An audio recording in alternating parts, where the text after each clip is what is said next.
గురుదేవుల పర్యటనలు, గురుదేవుల తిరుపతి యాత్ర. శ్రీ శ్రీ శ్రీ భగవాన్ వెంకయ్య స్వాముల వారు తమ శిష్య బృందముతో చెర్లోపల్లి గ్రామమును పునీతము గావించుచుండిన రోజులలో ఒకనాడు శిష్యుడు గోపాలయ్యతో, అయ్యా, తిరుపతి వెంకటేశ్వర స్వామి వారి కమతానికి బయలుదేరి పోవలేను అని సెలవిచ్చినారు. శిష్యుడు గోపాలయ్య, స్వామి, డబ్బులు లేవు, చేబదులు తీసుకొని పోవలేను అనగానే సర్వజ్ఞులు గురుస్వామి, దానితో నీకెందుకులే, వచ్చే విధముగా వస్తుంది అని సెలవిచ్చినారు. గురుదేవుల ఆజ్ఞానుసారము శిష్యులందరూ ఆ రాత్రి అచ్చటనే గడిపి తెల్లవారి సుమారు 1 మైలు దూరమున ఉన్న తలుపూరు ఎలిమెంటరీ స్కూలు వద్ద బస్సు కొరకు కాచుకుని ఉండినారు. పొద్దున సుమారు 7 గంటలకు పొట్టేపాళెం వాస్తవ్యురాలు పూజురాలు శ్రీమతి బచ్చల ఆదమ్మగారు గురుదేవుల దర్శనార్థమై నెల్లూరు నుండి తలుపూరుకు కారులో వచ్చి బస్టాండులో గురుస్వామి దర్శనము చేసుకొని సాష్టాంగ దండ ప్రణామములాచరించుకొనినారు. తదనంతరము గురుస్వాముల తిరుపతి ప్రయాణమును తెలుసుకున్నవారై గురుదేవులను, పూజ్యులు మాతాజీ తులసమ్మను, గోపాలయ్య గార్లను తన కారులో ఎక్కించుకొని ఇతర శిష్యులకు బస్సు ఛార్జీలిచ్చి గూడూరుకు తరలినారు.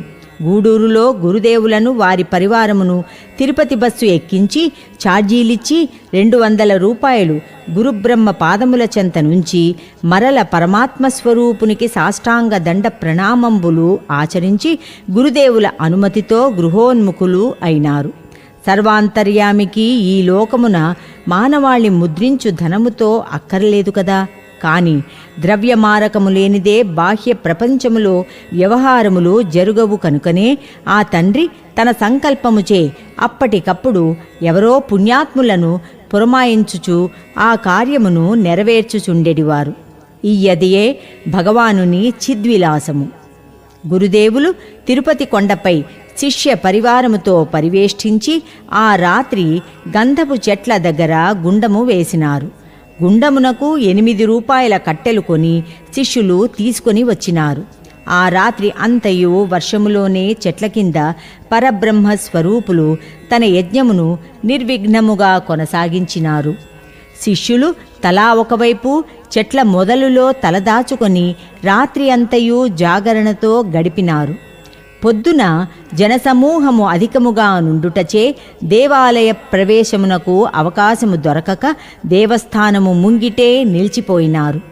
పూజ్యురాలు మాతృశ్రీ తులసమ్మగారు మాత్రము ఆ జనసందోహములో కష్టపడి దేవాలయ ప్రాంగణములో అడుగిడినారు.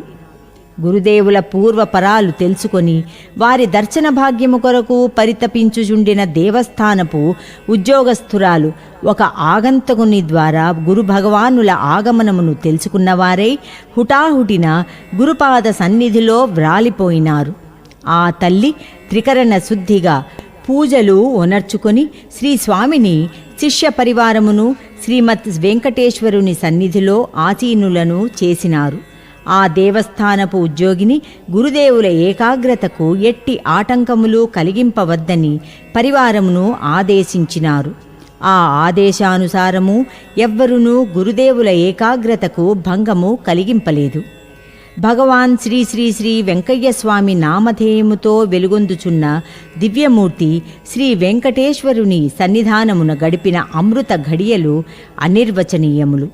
సర్వాంతర్యామి గురుదేవులు తన శిష్య బృందముతో దేవస్థానము వెలుపలికి రాగానే వేచియున్న ఆ భక్తురాలు గురుదేవులకు, పరివారమునకు దేవస్థానము ప్రసాదముతో సంతుష్టులను చేసి గురుదేవుల ఆశీస్సులను పొంది తిరుగు ప్రయాణమునకు తగు వసతులన్నీయూ ఏర్పాటు కావించినారు. విచిత్రమేమనగా ఆ తల్లి ఎవరో, పూర్వాపరాలు ఏమిటో ఇప్పటికీ కూడా తెలియరాకున్నవి. మహాత్ముల సాన్నిధ్యమును పొందినవారు శాంతి, స్థిరత్వము, అనంత శక్తి, అసాధారణమైన ప్రేమలతో భాసిల్లుచుందురు. బాహ్య ప్రపంచమునకు దర్శనమిచ్చుచున్న అవతారమూర్తి ఒకరు, తిరుమలపై వెలసియున్న మూర్తి స్వరూపులు మరి ఒకరు. ఇరువురి ఆగమన లక్ష్యము ఒకటే అయినను లోకమునకు వివిధ రూపములలో దర్శనమిచ్చుచున్నారు. ఇందుకు సాక్షీభూతముగా గురుదేవుల గీతావాక్యములను పాఠక మహాశయులకు విన్నవించుకొనుచున్నాను. 1, 2 అయితే అప్పటికి ఎన్ని అవుతాయి? 3 అవుతాయి. సారము సోలెడు మీరు చెప్పినారు. మీరు చెప్పండి. ఇచ్చట లేక ఎక్కడికి?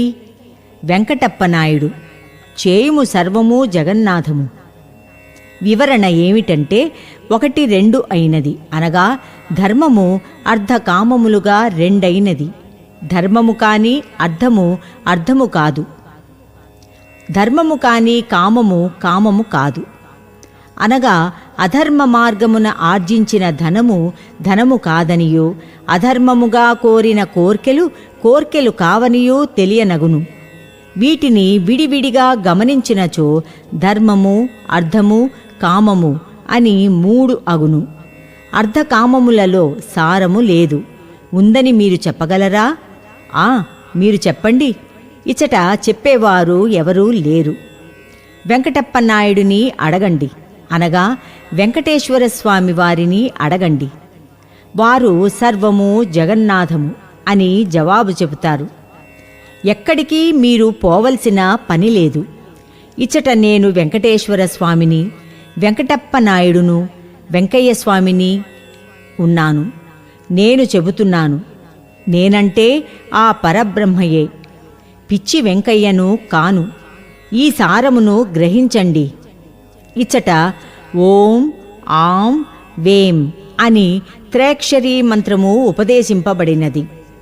ఈ మంత్రమును జపించినను, శ్రీ స్వామివారి వాక్కులను యథాతథముగా జపించినను సర్వము జగన్నాథము అనెడు జ్ఞానము సిద్ధించును. అనగా ధర్మార్థ కామ మోక్షములు సర్వము పరబ్రహ్మము. ఆ పరబ్రహ్మము వెంకయ్య స్వామి. ఈ సత్యమును గ్రహింపుము.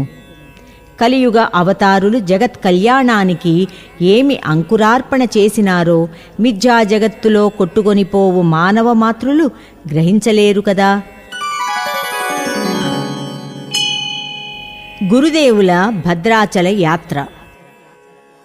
శ్రీ శ్రీ శ్రీ భగవాన్ వెంకయ్య స్వాముల వారు శ్రీరామచంద్ర ప్రభువును దర్శించుటకు భద్రాచలంనకు ప్రయాణమైనారు. శిష్యుడు చలమానాయుడు గురుదేవులను అనుసరించినారు.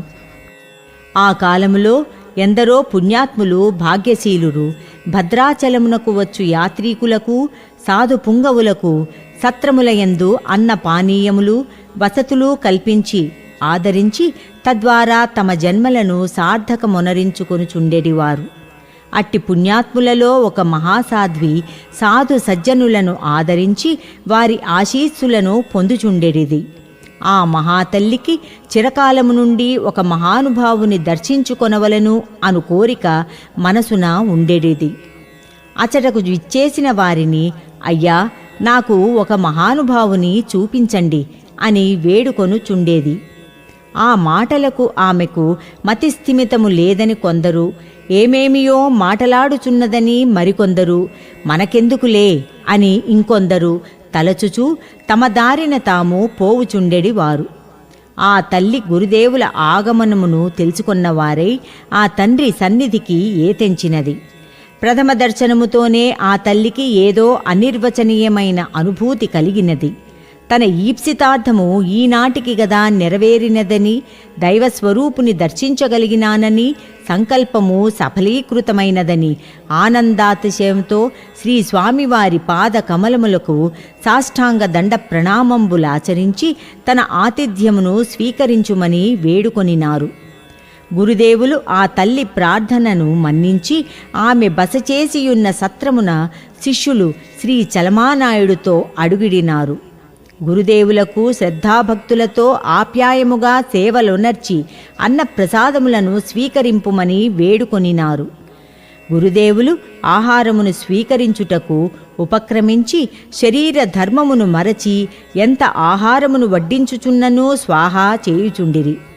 ఆ ప్రక్రియతో ఆతిథ్యమొసగుచున్న ఆ పుణ్యజీవి పరిసరములందున్న జనబాహుళ్యము అచ్చెరువందుచు ఇట్టి లీలను గాంచిన తమ జన్మలు చరితార్థములు కాదా అని మైమరచి పోవుచుండిరి. అట్టితరి ప్రియతమ శిష్యుడు చలమానాయుడు మెల్లమెల్లన గురుని చెంత చేరి, స్వామీ, ఎంతకూ తెమలకపోతిరే, సాధు పుంగవులందరూ కాచుకొనియున్నారు అని విన్నవించుకొనగానే తన లీలను అప్పటికి ముగించి ఏమియూ ఎరగని వానివలే ఆహారమును తీసుకొనుట నిలిపివేసి విస్తరి ముందు నుండి లేచినారు. ఆ భాగ్యశీలి, ఆ పుణ్యజీవి మనోసంశయము పటాపంచలైపోగా ఆనందాబ్ధిలో ఓలలాడినది. ఆహా, ఈనాటికి గదా మహానుభావుని దర్శించగలిగాను, నా జన్మ ధన్యమైనది అని గురుదేవునికి మరియొకసారి సాష్టాంగ దండ ప్రణామంబులాచరించి సేవలు ఒనర్చినారు. అంతే, ఆనాడే గురుదేవులు తమ పర్యటనను అచ్చటి నుండి మార్చివేసినారు.